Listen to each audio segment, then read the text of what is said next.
things as they are, without trying to control them. She lets them go their own way and resides at the center of the circle. 30. Whoever relies on the Tao in governing men doesn't try to force issues or defeat enemies by force of arms. For every force, there is counterforce. Violence, even well-intentioned, always rebounds upon oneself.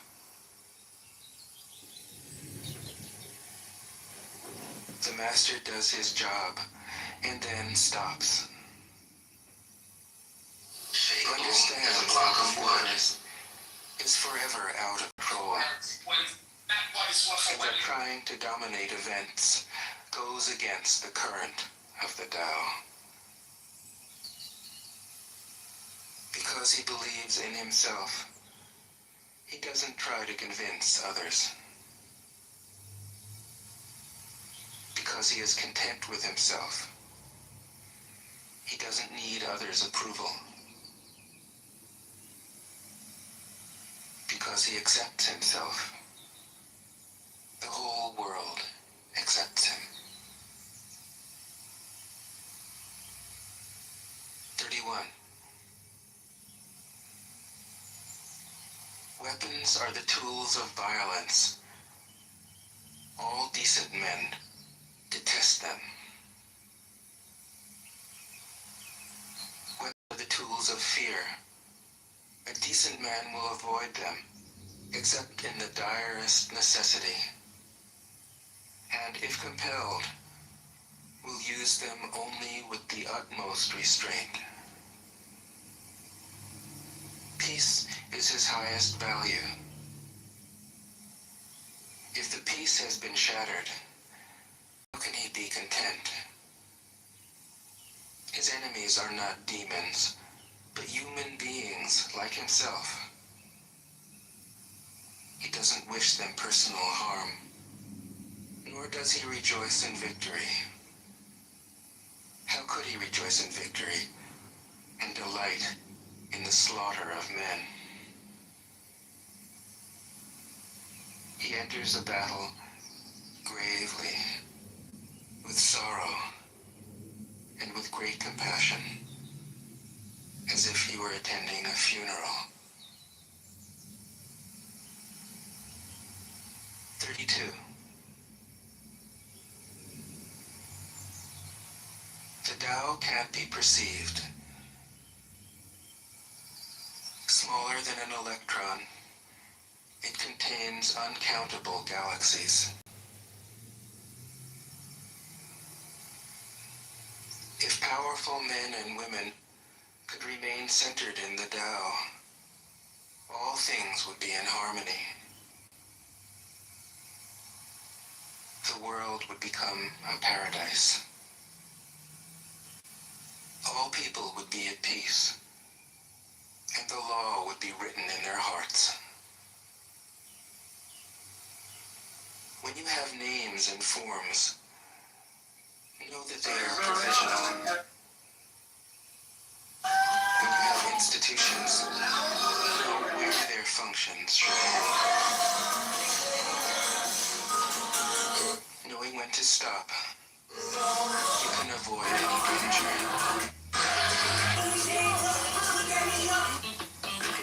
All things end in the Tao, as rivers flow into the sea.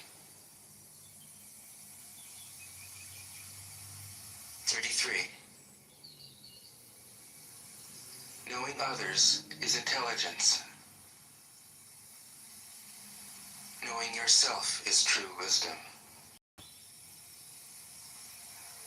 Mastering others is strength. Mastering yourself is true power. If you realize that you have enough, you are truly rich. Interference with the conscious will. If you stay in the center, embrace death with your whole heart, you will endure forever.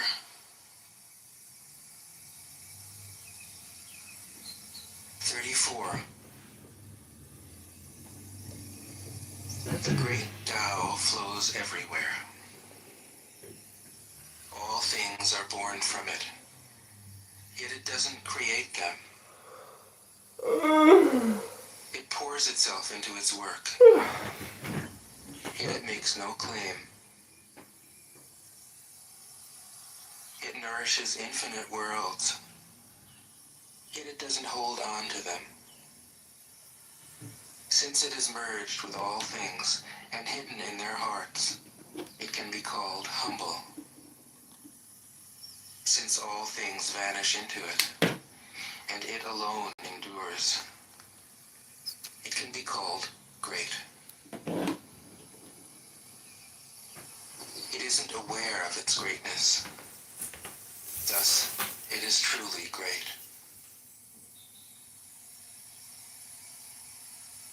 35.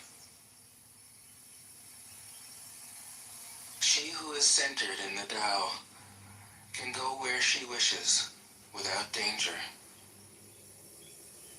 She perceives the universal harmony, even amid great pain, because she has found peace in her heart.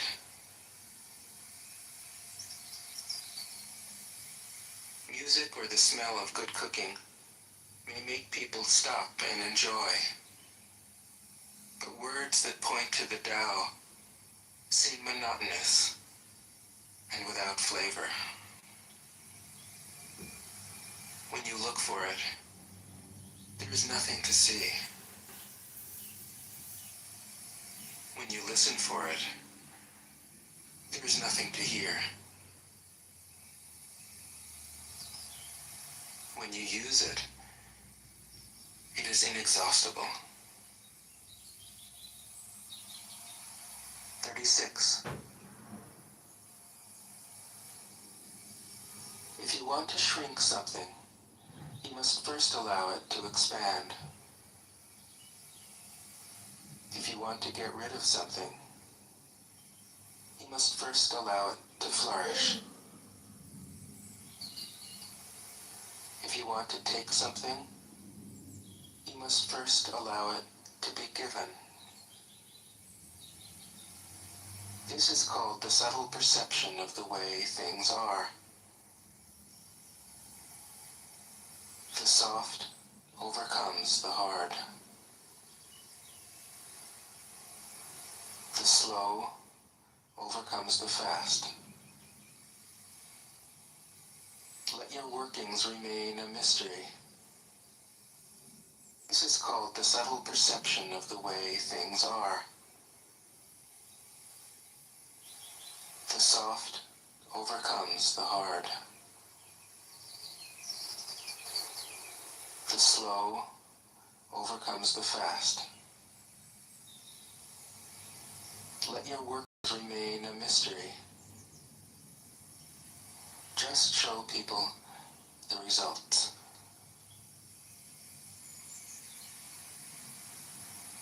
37. The Tao never does anything, yet through it all things are done. If powerful men and women could center themselves in it, the whole world would be transformed by itself in its natural rhythms. People would be content with their simple, everyday lives, in harmony and free of desire. When there is no desire, all things are at peace. 38. The Master doesn't try to be powerful. Thus, he is truly powerful. The ordinary man keeps reaching for power. Thus, he never has enough. The Master does nothing, Yet he leaves nothing undone. The ordinary man is always doing things, yet many more are left to be done.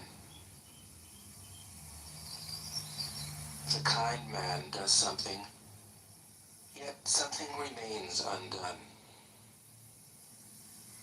The just man does something, and leaves many things to be done. The moral man does something, and when no one responds, he rolls up his sleeves and uses force.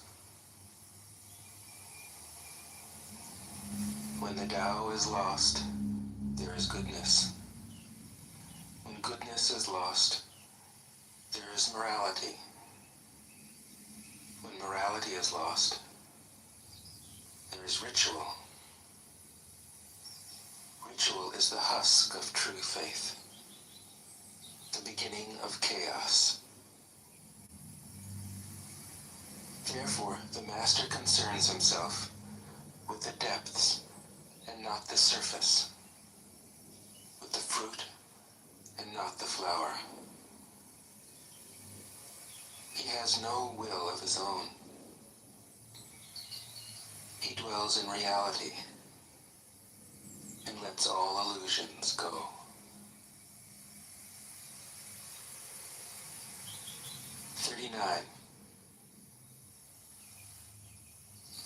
In harmony with the Tao, the sky is clear and spacious.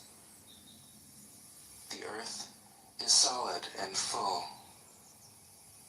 All creatures flourish together, content with the way they are, endlessly repeating themselves, endlessly renewed. When man interferes with the Tao, the sky becomes filthy, the earth becomes depleted, the equilibrium crumbles, creatures become extinct.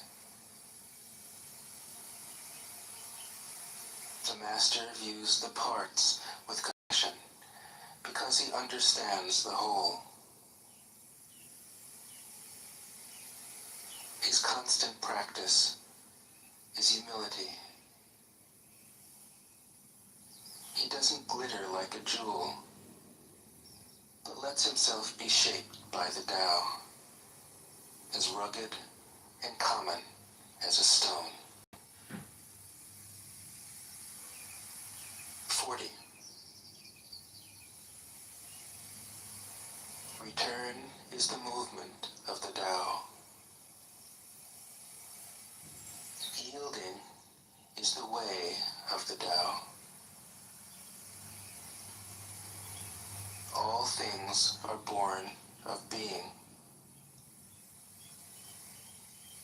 Being is born of non-being.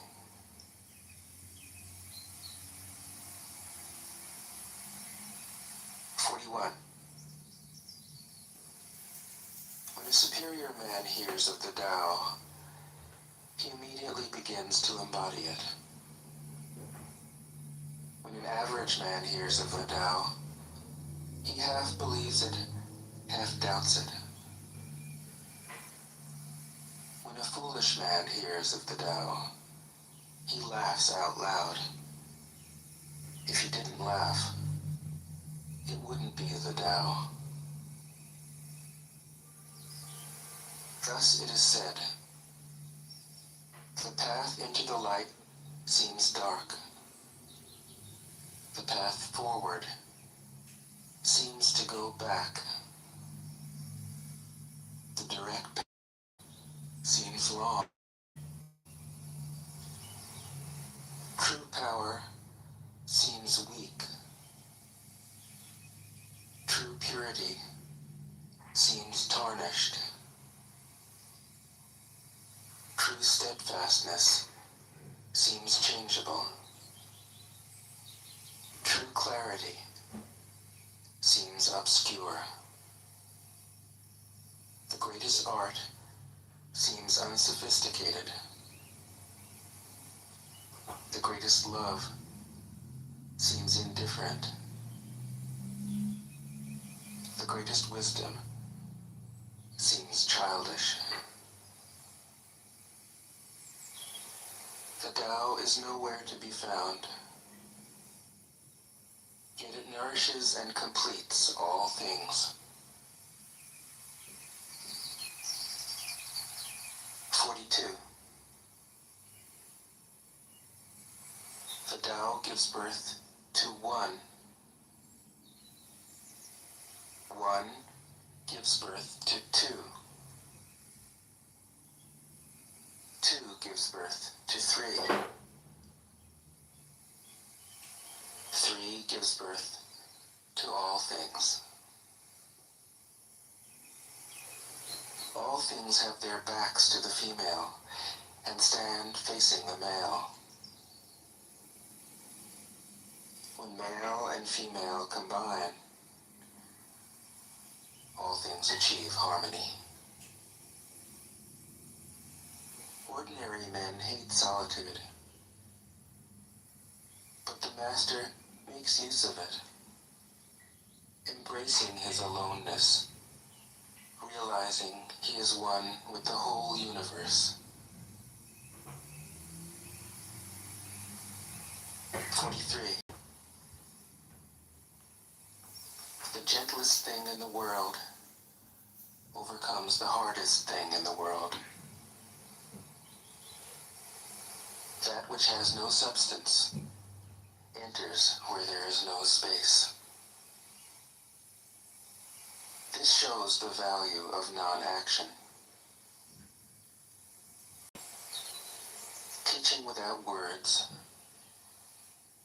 conforming without actions. That is the Master's way.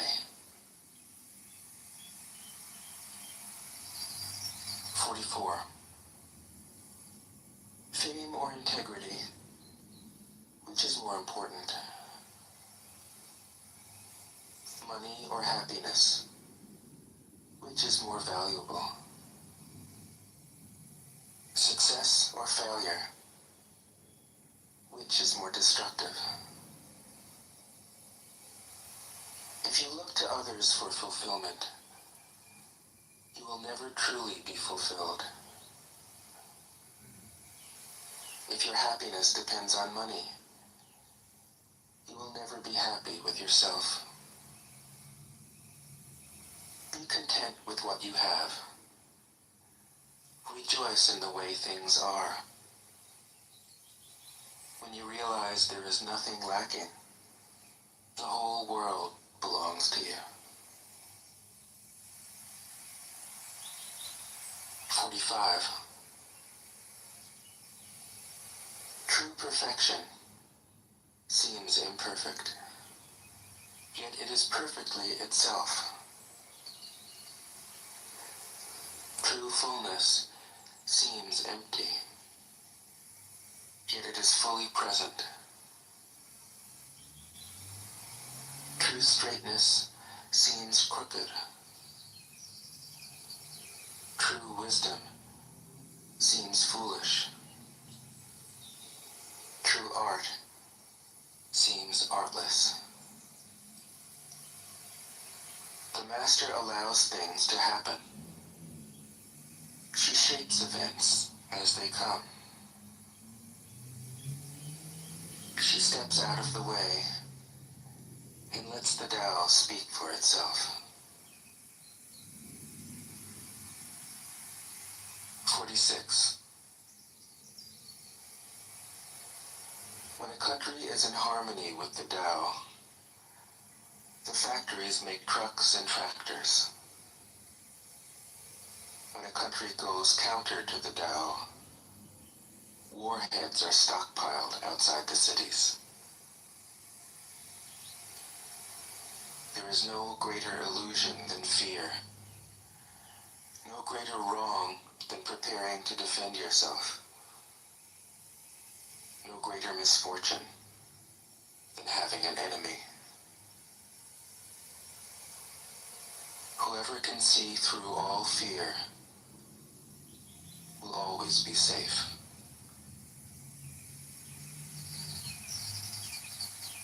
47. Without opening your door, you can open your heart to the world. Without looking out your window, you can see the essence of the Tao. The more you know, the less you understand. The Master arrives without leaving, sees the light without looking, achieves without doing a thing.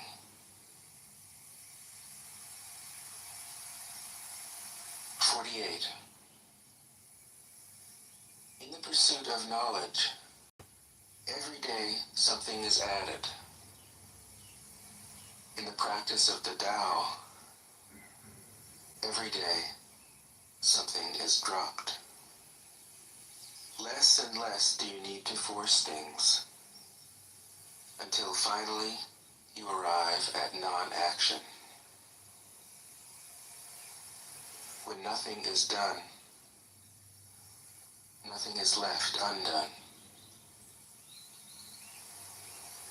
True mastery can be gained by letting things go their own way. It can't be gained by interfering.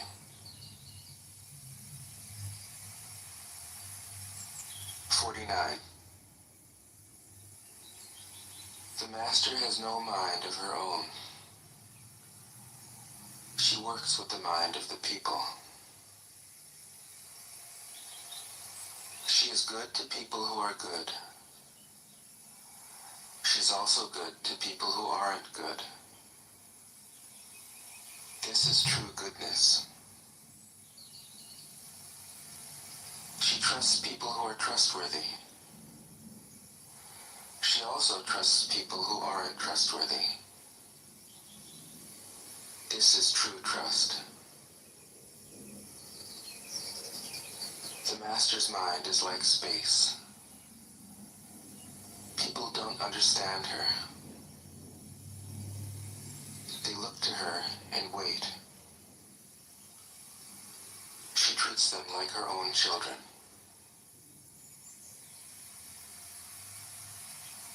50. The Master gives himself up to whatever the moment brings.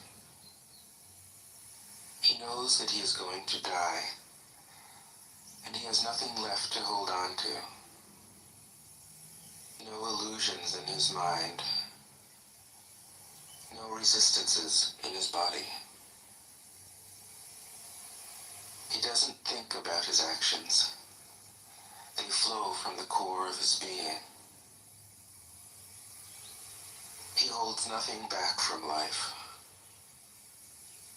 Therefore, he is ready for death, as a man is ready for sleep after a good day's work. 51. Every being in the universe is an expression of the Tao. It springs into existence, unconscious, perfect, free, takes on a physical body, lets circumstances complete it. That is why every being spontaneously honors the Tao. The Tao gives birth to all beings, nourishes them, maintains them, cares for them, comforts them, protects them, takes them back to itself, creating without possessing, acting without expecting, guiding without interfering. That is why love of the Tao is in the very nature of things.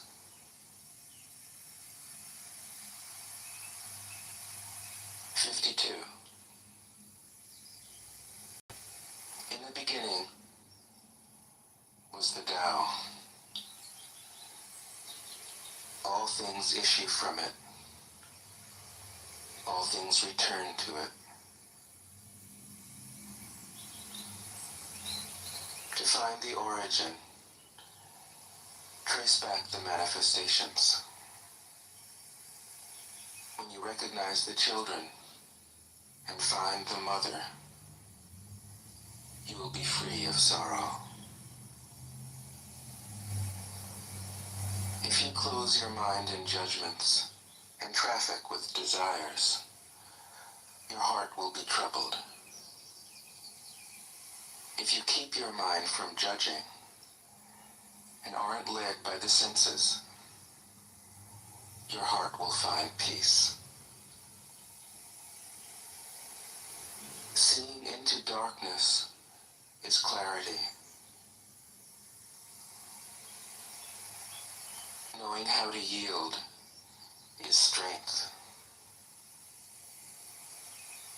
Use your own light and return to the source of light.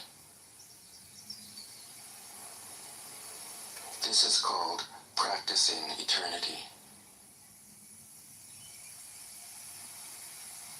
53. The great way is easy, yet people prefer the side paths. Be aware when things are out of balance. Stay centered within the Tao. When rich speculators prosper, while farmers lose their land, when government officials spend money on weapons instead of cures, when the upper class is extravagant and irresponsible, while the poor have nowhere to turn, all this is robbery and chaos. It is not in keeping with the Tao. 54. Whoever is planted in the Tao will not be rooted up. Whoever embraces the Tao will not slip away. Her name will be held in honor from generation to generation. Let the Tao be present in your life, and you will become genuine. Let it be present in your family, and your family will flourish. Let it be present in your country, and your country will be an example to all countries in the world. Let it be present in the universe, and the universe will sing. How do I know this is true? By looking inside myself. 55. He who is in harmony with the Tao is like a newborn child. Its bones are soft, its muscles are weak, but its grip is powerful. It doesn't know about the union of male and female, yet its penis can stand erect. So intense is its vital power. It can scream its head off all day, yet it never becomes hoarse. So complete is its harmony. The Master's power is like this. He lets all things come and go effortlessly, without desire. He never expects results. Thus he is never disappointed. He is never disappointed. Thus his spirit never grows old.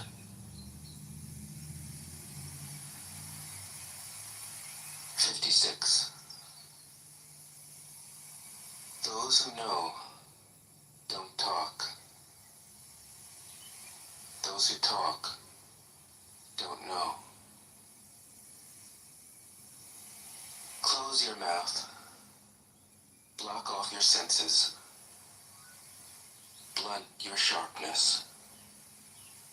Untie your knots. Soften your glare. Settle your dust. This is the primal identity. Be like the Tao.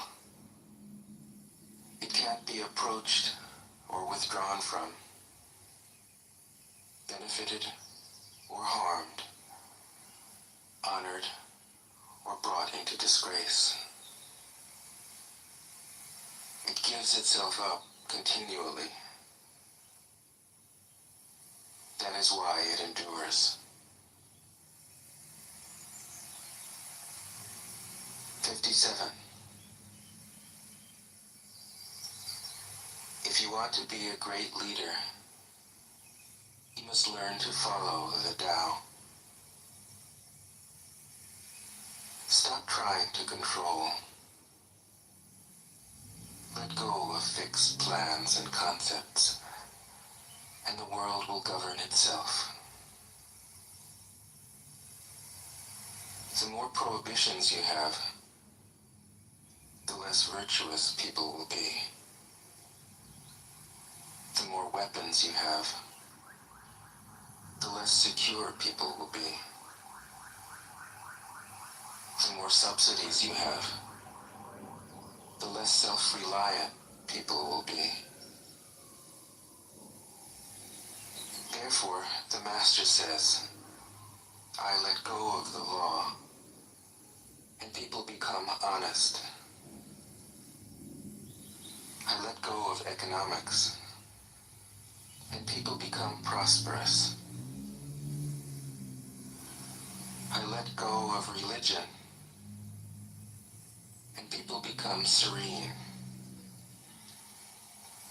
I let go of all desire for the common good, and the good becomes common as grass. 58. If a country is governed with tolerance, the people are comfortable and honest. If a country is governed with repression, the people are depressed and crabby. When the will to power is in charge, the higher the ideals, the lower the results. Try to make people happy, and you lay the groundwork for misery. Try to make people moral, and you lay the groundwork for vice. Thus the Master is content to serve as an example and not to impose her will. She is pointed, but doesn't pierce. Straightforward, but supple. Radiant, but easy on the eyes. 59. For governing a country well, there is nothing better than moderation. The mark of a moderate man is freedom from his own ideas. Tolerant like the sky,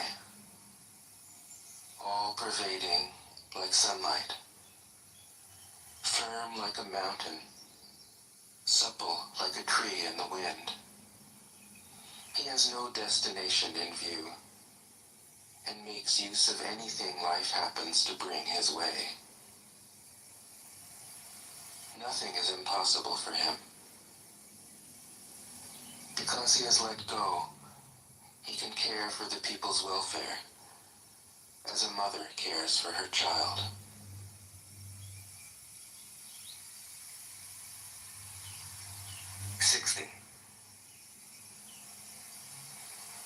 Governing a large country is like frying a small fish. You spoil it with too much poking. Center your country in the Tao, and evil will have no power. Not that it isn't there, but you'll be able to step out of its way. Give evil nothing to oppose, and it will disappear by itself. 61. When a country obtains great power, it becomes like the sea. All streams run downward into it. The more powerful it grows, the greater the need for humility. Humility means trusting the Tao, thus never needing to be defensive. A great nation is like a great man. When he makes a mistake, he realizes it. Having realized it, he admits it. Having admitted it, he corrects it. He considers those who point out his faults as his most benevolent teachers. He thinks of his enemy as the shadow that he himself casts. If a nation is centered in the Tao, it nourishes its own people and doesn't meddle in the affairs of others. It will be a light to all nations in the world.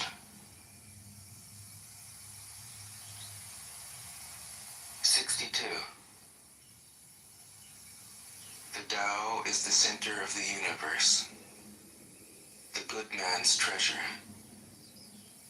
the bad man's refuge. Honors can be bought with fine words.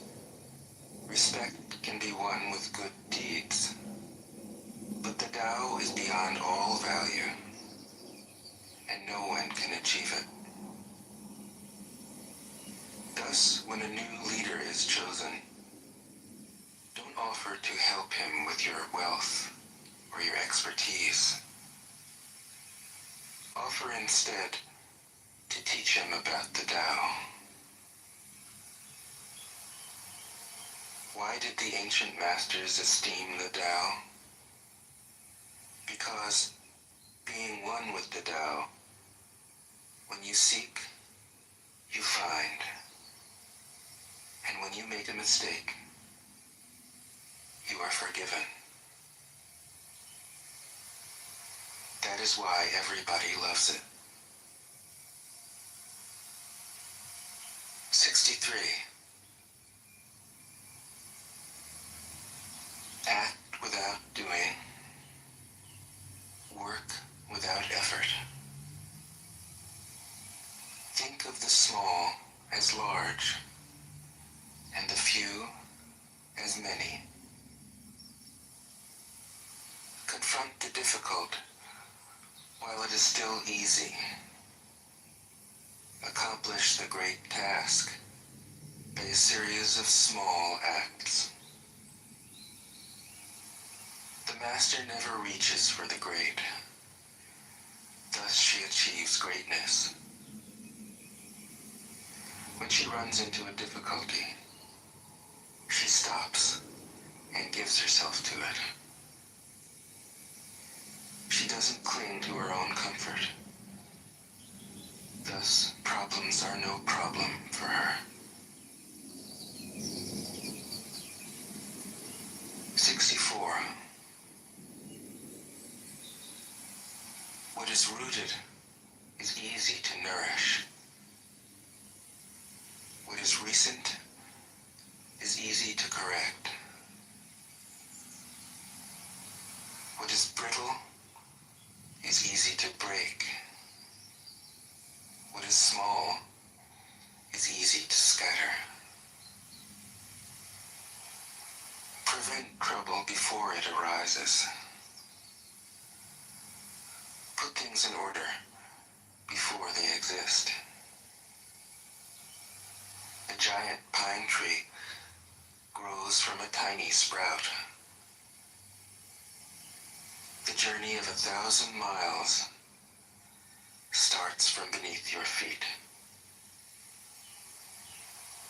Rushing into action, you fail. Trying to grasp things, you lose them. Forcing a project to completion, you ruin what was almost ripe. Therefore, the master takes action by letting things take their course. He remains as calm at the end as at the beginning. He has nothing, thus has nothing to lose. What he desires is non-desire. What he learns is to unlearn.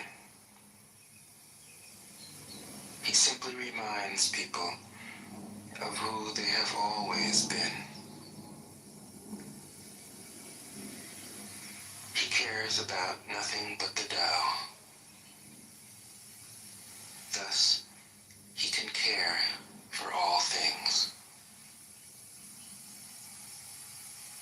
65. The ancient masters didn't try to educate the people, but kindly taught them to not know. When they think that they know the answers, people are difficult to guide. When they know that they don't know, people can find their own way. If you want to learn how to govern, avoid being clever or rich. The simplest pattern is the clearest. Content with an ordinary life, you can show all people the way back to their own true nature.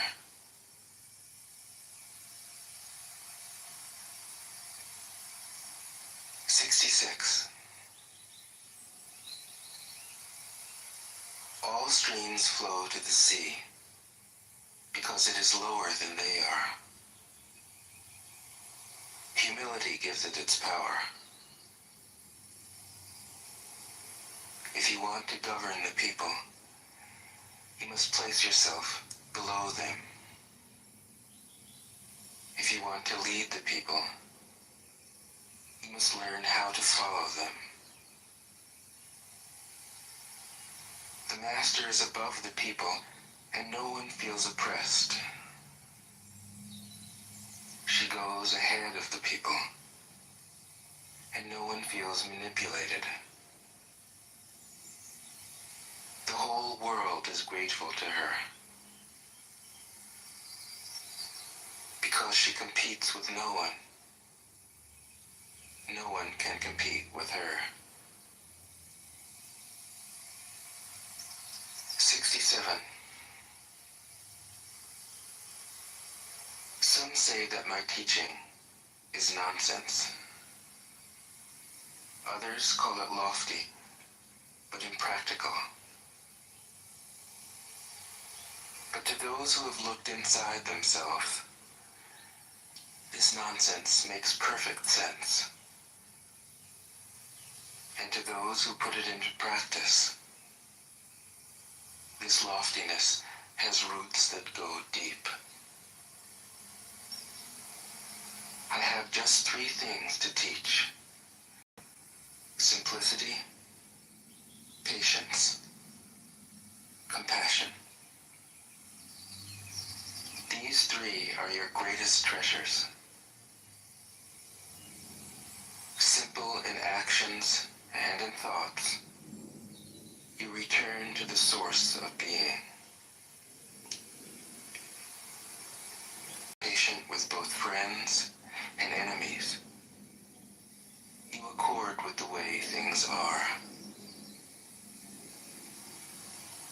compassionate toward yourself. You reconcile all beings in the world. 68. The best athlete wants his opponent at his best. The best general enters the mind of his enemy. The best businessman serves the communal good. The best leader follows the will of the people. All of them embody the virtue of non-competition. Not that they don't love to compete, but they do it in the spirit of play. In this, they are like children, and in harmony with the Tao. 69. The generals have a saying: rather than make the first move, it is better to wait and see. Rather than advance an inch, it is better to retreat a yard.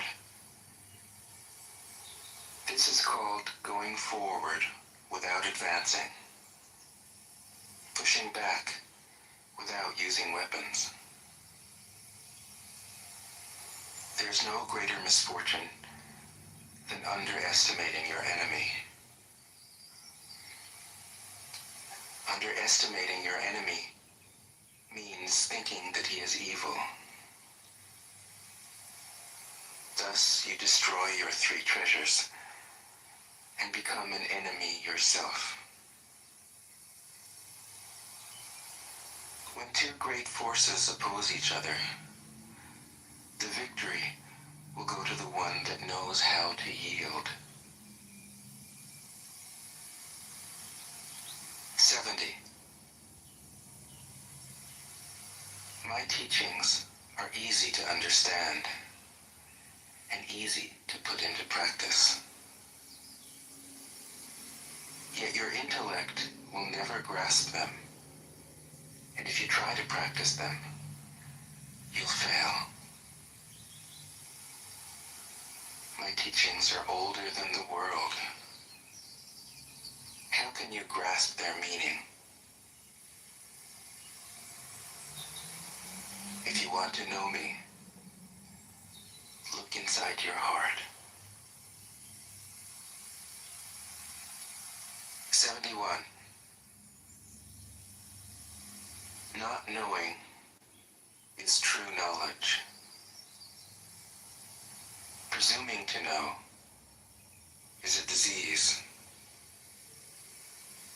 First realize that you are sick, then you can move toward health.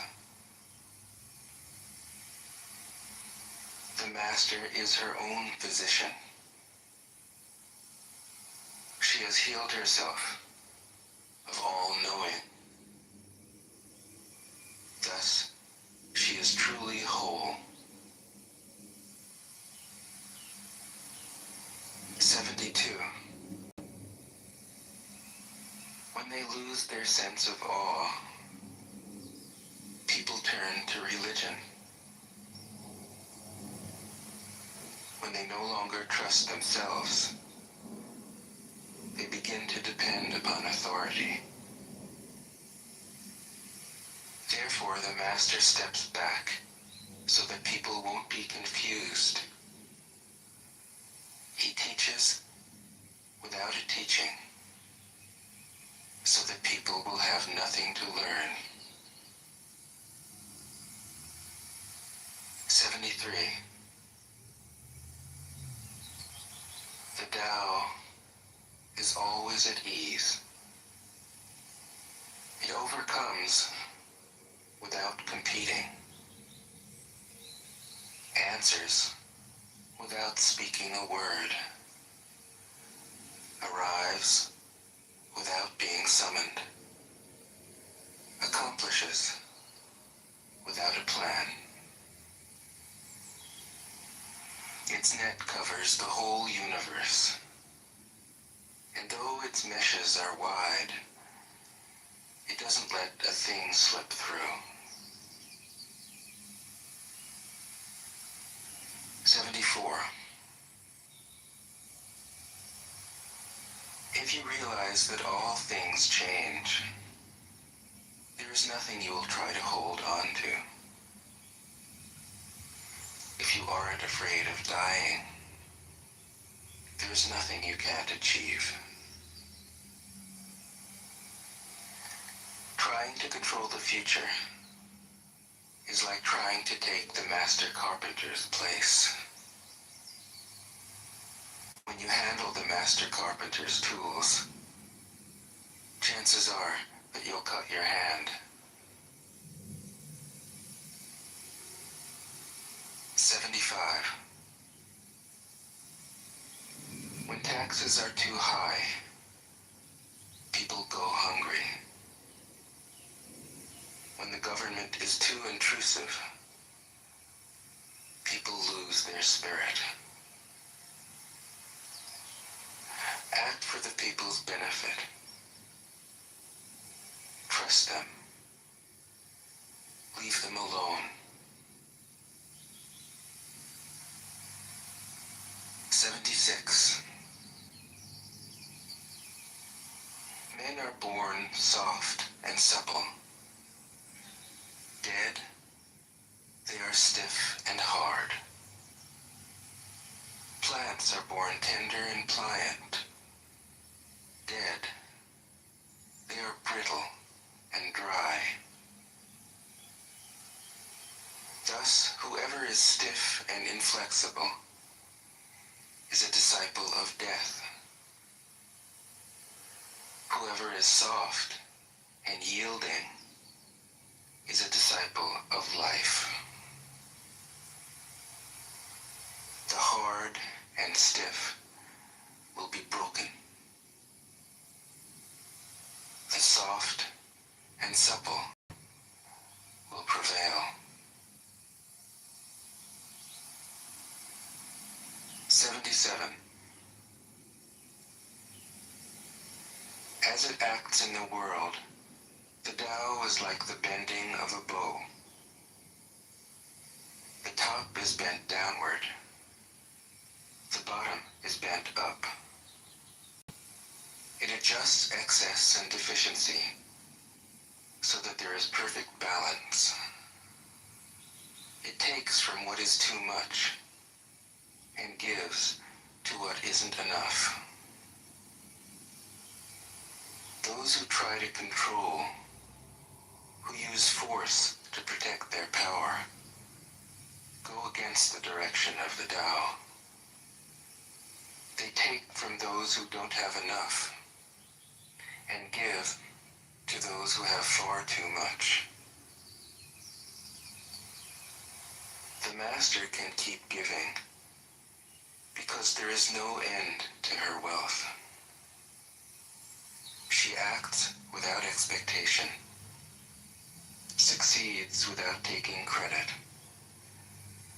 and doesn't think that she is better than anyone else.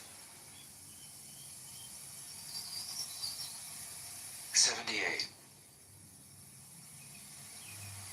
Nothing in the world is as soft and yielding as water. Yet for dissolving the hard and inflexible, nothing can surpass it. The soft overcomes the hard. The gentle overcomes the rigid. Everyone knows this is true, but few can put it into practice. Therefore, the master remains serene in the midst of sorrow. Evil cannot enter his heart, because he has given up helping. He is people's greatest help. True words seem paradoxical. 79.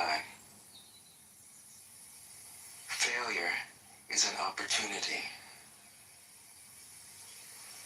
If you blame someone else, there is no end to the blame.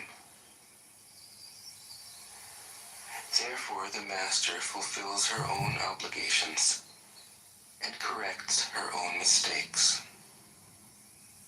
She does what she needs to do and demands nothing of others.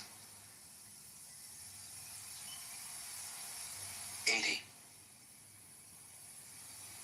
If a country is governed wisely, its inhabitants will be content. They enjoy the labor of their hands and don't waste time inventing labor-saving machines. Since they dearly love their homes, they aren't interested in travel. There may be a few wagons and boats, but these don't go anywhere. There may be an arsenal of weapons, but nobody ever uses them. People enjoy their food, take pleasure in being with their families, spend weekends working in their gardens, delight in the doings of the neighborhood. And even though the next country is so close that people can hear its roosters crowing and its dogs barking, they are content to die of old age without ever having gone to see it. 81.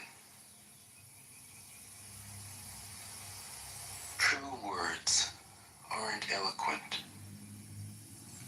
Eloquent words aren't true.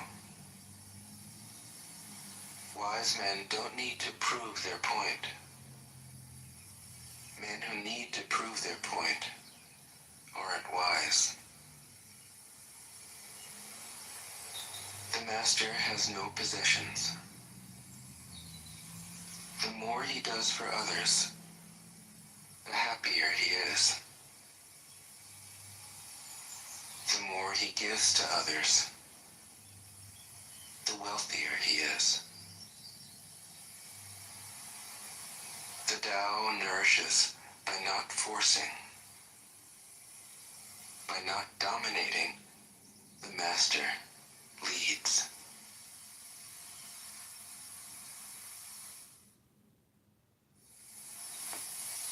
Tao Te Ching can be translated as the Book of the Immanence of the Way, or the Book of the Way and of how it manifests itself in the world, or simply the Book of the Way. Since it is already well known by its Chinese title, I have let that stand. About Lao Tzu, its author, there's practically nothing to be said. He may have been an older contemporary of Confucius, 551 to 479 BCE, and may have held the position of archive keeper in one of the petty kingdoms of the time. But all the information that has come down to us is highly suspect. Even the meaning of his name is uncertain. The most likely interpretations, the old master, or more picturesquely, the old boy. Like an Iroquois woodsman, he left no traces. All he left us is his book, the classic manual on the art of living, written in a style of gem-like lucidity, radiant with humor and grace, and large-heartedness and deep wisdom, one of the wonders of the world. People usually think of Lao Tzu as a hermit, a dropout from society, dwelling serenely in some mountain hut, unvisited except perhaps by the occasional traveler arriving from a 60s joke to ask, what is the meaning of life? But it's clear from his teachings that he deeply cared about society, if society means the welfare of one's fellow human beings. His book is, among other things, a treatise on the art of government, whether of a country or of a child. The misperception may arise from his insistence on wei wu wei, literally, doing, not doing, which has been seen as passivity. Nothing could be further from the truth. A good athlete can enter a state of body awareness in which the right stroke or the right movement happens by itself, effortlessly, without any interference of the conscious will. This is a paradigm for non-action, the purest and most effective form of action. The game plays the game. The poem writes the poem. We can't tell the dancer from the dance. Less and less do you need to force things, until finally you arrive at non-action. When nothing is done, nothing is left undone. Nothing is done because the doer has wholeheartedly vanished into the deed. The fuel has been completely transformed into flame. This nothing is in fact everything.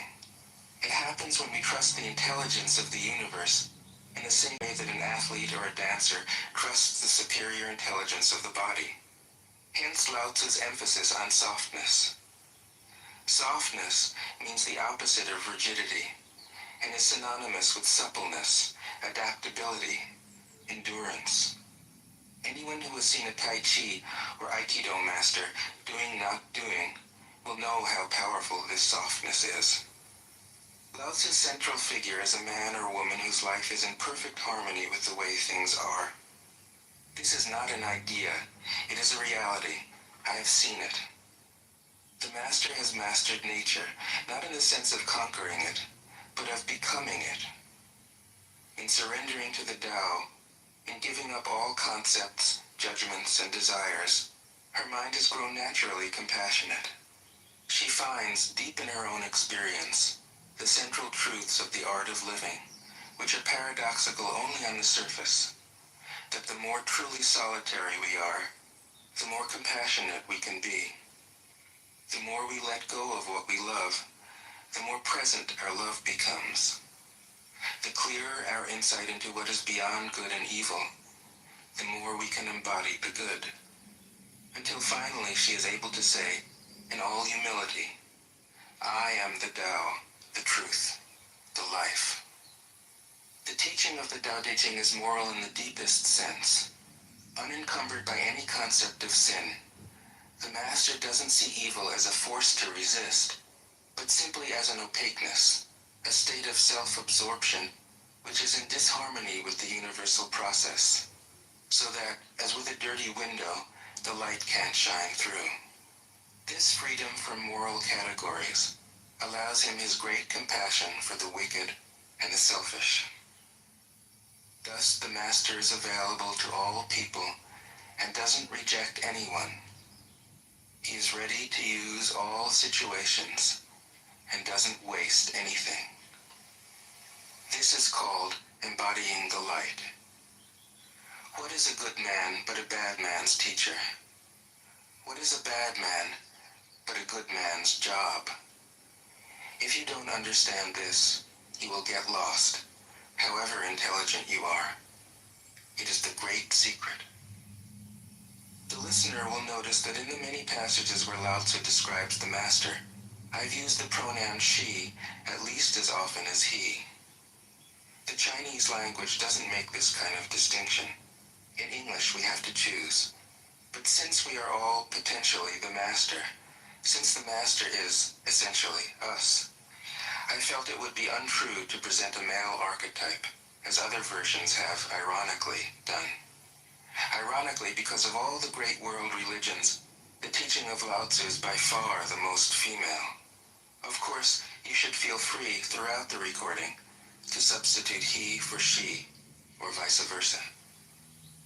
As to method, I worked from Paul Karas's literal version, which provides English equivalents, often very quaint ones, alongside each of the Chinese ideograms. I also consulted dozens of translations into English, German, and French. But the most essential preparation for my work was a 14 years long course of Zen training, which brought me face to face with Lao Tzu and his true disciples and heirs, the early Chinese Zen masters. With great poetry, the freest translation is sometimes the most faithful. We must try its effect as an English poem, Dr. Johnson said. That is the way to judge of the merit of a translation. I have often fairly literal, or as literal as one can be with such a subtle, kaleidoscopic book as the Tao Te Ching. But I have also paraphrased, expanded, contracted, interpreted, worked with the text, played with it, until it became embodied in a language that felt genuine to me. If I haven't always translated Lao Tzu's words, my intention has always been to translate his mind. Describing the indescribable, teaching the unteachable, pointing the way to the way. What does Lao Tzu think he is doing here? It can't be done. No way. Hence, Po Chu-yi, poet and stand-up comedian, wrote, "He who talks doesn't know, he who knows doesn't talk." That is what Lao Tzu told us in a book of 5,000 words. If he was the one who knew, how could he have been such a blabbermouth? That's the problem with spiritual teachers. They have to be blabbermouths. But their words are, in the traditional Buddhist metaphor, fingers pointing at the moon. If you watch the finger, you can't see the moon. How meticulous the great masters had to be.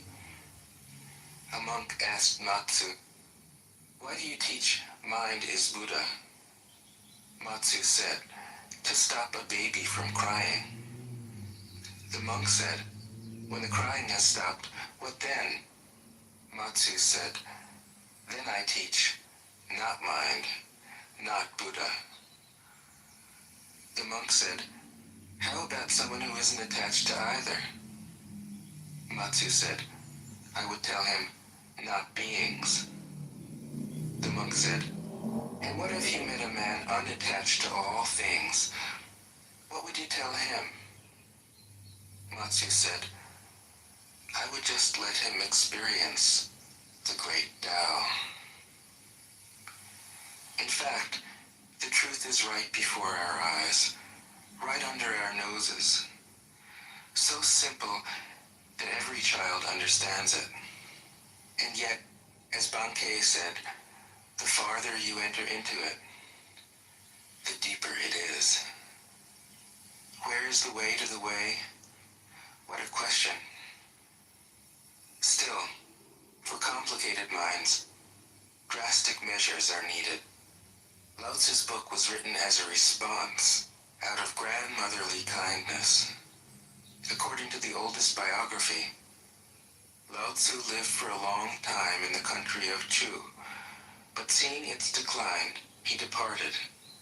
When he reached the frontier, the guard said, "Since you are going away, sir, could you write a book to teach me the art of living?" Thereupon, Lao Tzu wrote his book about the Tao and departed. This is legend, but it is an accurate description of the way in which true teaching happens. He who knows doesn't talk, but words are no hindrance for him. He uses them as he would use gardening tools. When someone asks, he answers.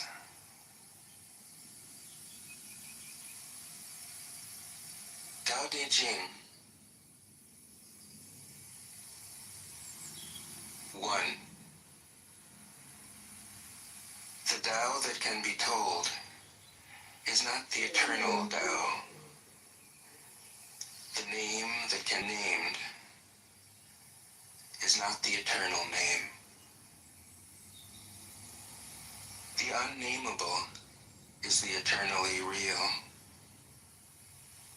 Naming is the origin of all particular things. Free from desire, you realize the mystery. Caught in desire, you see only the manifestations. Yet mystery and manifestations arise from the same source. This source is called darkness. Darkness within darkness. The gateway to all understanding. 2. When people see some things as beautiful, other things become ugly.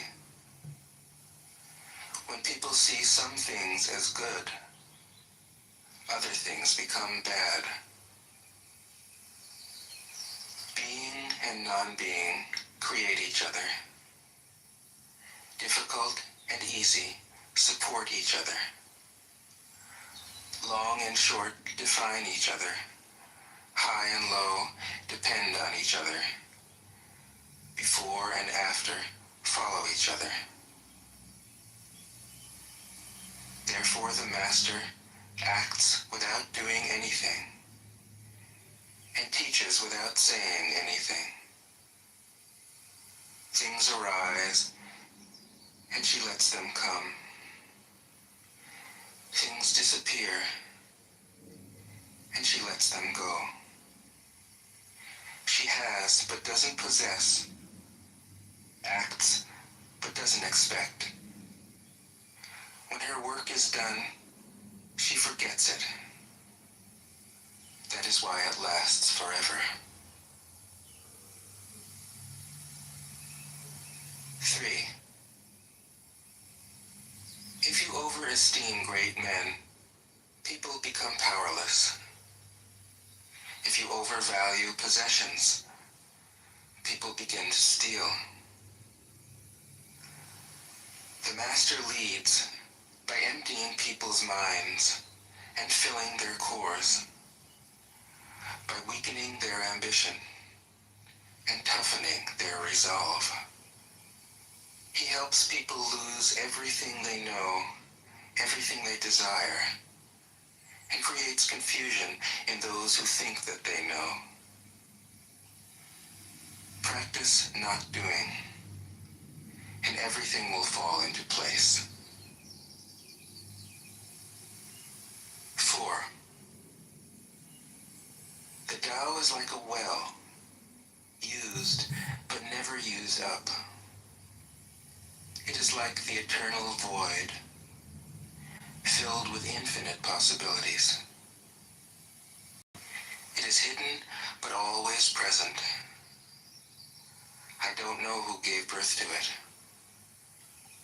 It is older than God.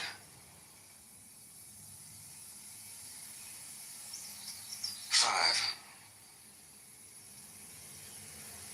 The Tao doesn't take sides. It gives birth to both good and evil. The Master doesn't take sides. She welcomes both saints and sinners. The Tao is like a bellows. It is empty, yet infinitely capable. The more you use it, the more it produces. The more you talk of it, the less you understand.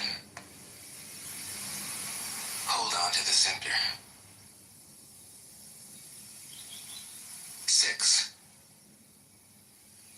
The Tao is called the Great Mother.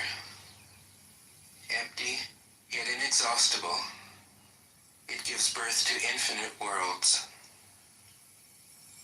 It is always present within you. You can use it any way you want. 7. The Tao is infinite, eternal. Why is it eternal? It was never born, thus it can never die. Why is it infinite? It has no desires for itself, thus it is present for all beings. The Master stays behind. That is why she is ahead. She is detached from all things. That is why she is one with them. Because she has let go of herself, she is perfectly fulfilled. 8. The supreme good is like water, which nourishes all things without trying to. It is content with the low places that people disdain. Thus, it is like the Tao. In dwelling, live close to the ground. In thinking, keep to the simple. In conflict, be fair and generous. In governing, don't try to control. In work, do what you enjoy. In family life, be completely present. When you are content to be simply yourself and don't compare or compete, everybody will respect you.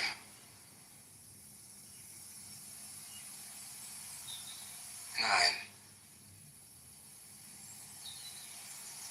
Fill your bowl to the brim, and it will spill. Keep sharpening your knife, and it will blunt. Chase after money and security, and your heart will never unclench. Care about people's approval, and you will be their prisoner. Do your work, then step back. The only path to serenity. 10. Can you coax your mind from its wandering and keep to the original oneness? Can you let your body become supple as a newborn child's? Can you cleanse your inner vision until you see nothing but the light? Can you love people and lead them without imposing your will? Can you deal with the most vital matters by letting events take their course? Can you step back from your own mind and thus understand all things?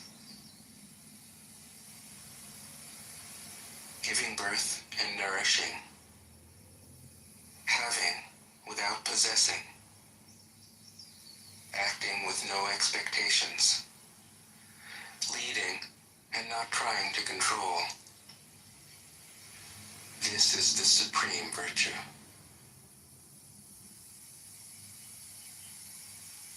11. We join spokes together in a wheel, but it is the center hole that makes the wagon move. We shape clay into a pot, but it is the emptiness inside that holds whatever we want. We hammer wood for a house, but it is the inner space that makes it livable. We work with being, but non-being is what we use. 12. Colors blind the eye. Sounds deafen the ear. Flavors numb the taste. Thoughts weaken the mind. Desires wither the heart. The master observes the world, but trusts his inner vision. He allows things to come and go. His heart is open as the sky.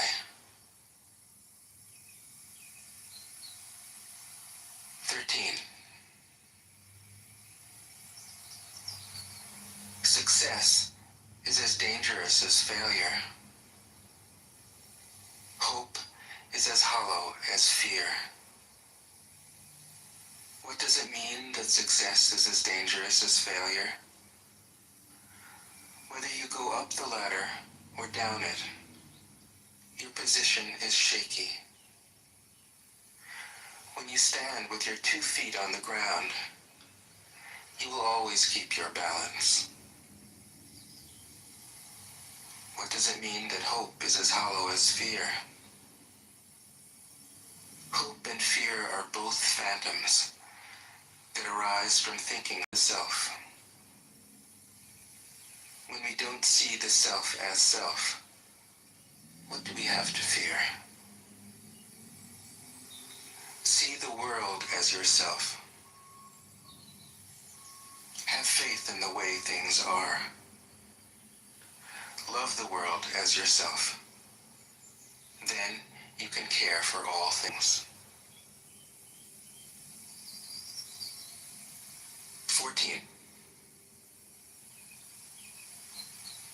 Look, and it can't be seen.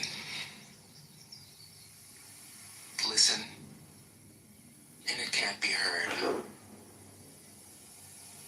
Reach, and it can't be grasped. Above, it isn't bright. Below, it isn't dark. Seamless, unnameable, it returns to the realm of nothing. Form that includes all forms. Image without an image. Subtle, beyond all conception. Approach it, and there is no beginning. Follow it, and there is no end. You can't know it, but you can be it, at ease in your own life. Just realize where you come from. This is the essence of wisdom. 15. The ancient masters were profound and subtle. Their wisdom was unfathomable. There is no way to describe it. All we can describe is their appearance. They were careful as someone crossing an iced-over stream, alert as a warrior in enemy territory, courteous as a guest, fluid as melting ice, shapeable as a block of wood, receptive as a valley, clear as a glass of water. Do you have the patience to wait till your mud settles and the water is clear? Can you remain unmoving till the right action arises by itself? The master doesn't seek fulfillment. Not seeking, not expecting.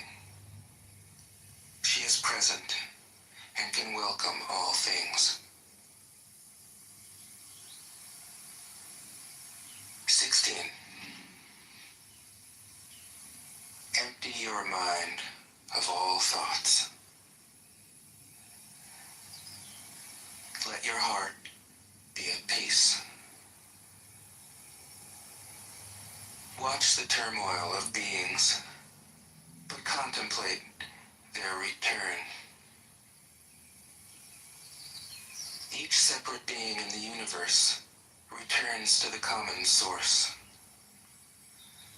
Returning to the source is serenity. If you don't realize the source, you stumble in confusion and sorrow. When you realize where you come from, you naturally become tolerant, disinterested, amused, kind-hearted as a grandmother, dignified as a king. Immersed in the wonder of the Tao, you can deal with whatever life brings you.